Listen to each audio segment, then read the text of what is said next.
හරි අද අපි කියලා දෙන්නේ ලේසියම ෂෝට් වීඩියෝ එකක් දාන්න හැටි. ඔන්න ඔය ධන ලකුණ ඔබන්න. ධන ලකුණ එබුවට පස්සේ ඔයාලට කැමති දාන්න වීඩියෝ එක ඔබන්න. ඊට පස්සේ next button එක ඔබන්න. next button එක ඔබුවට පස්සේ ඔයාලට උඩ ඔන්න ඔය පෙන්වන ලකුණ ඔබන්න. මියුසික් එකක් YouTube එකම දාගත්තා. නැත්නම් ඔයාලව තියෙන එකම දාන්න පුළුවන්. next ඔබලා. ඊට පස්සේ ටිකක් වෙලා යද්දී ප්‍රොෆෙසර් වෙනවා. ප්‍රොෆෙසර් වෙනවා කියලා මොකක්ද දැක් වෙනවා කැරකෙනවා. ඒක ඔයා බලන්න ඉන්න. පොඩ්ඩක් වෙලා බලන්න හිටියට පස්සේ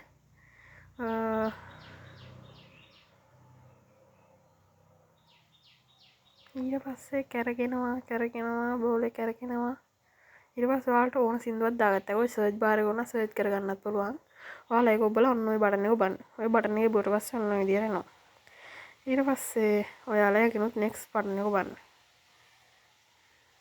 next බටන් එක ඔබන්න කලින් ඔයාලට ඔන්න ඔය විදියට sound එක ඒ කියන්නේ ඔය දැන් තියෙන එකද වැඩි වෙන්න ඕනේ. මේ නැත්තම් දාලා තියෙන music එකද වැඩි වෙන්න ඕනේ කියලා ඒක තෝරගන්න. ඊට පස්සේ ඔන්න ඔය විදියට උඩ පෙන්නනවා.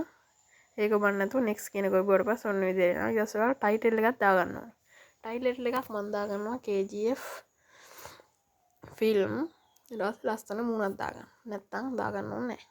ඔයාලා කැමති එකක් ඔයාලා ඒක දාගන්න. ඊට පස්සේ ඔය private කියන එක publish කරන්න තියෙනවා. publish කරාට පස්සේ ඔයාලා upload short කියන එක ඔබන්න. ඊට පස්සේ පොඩ්ඩක් ආරම්භ කරගන්න. මෙන්න මේ විදියට ඔයාලට පේනවා ඒ upload එක. uploading වෙන ගමන් මගේ YouTube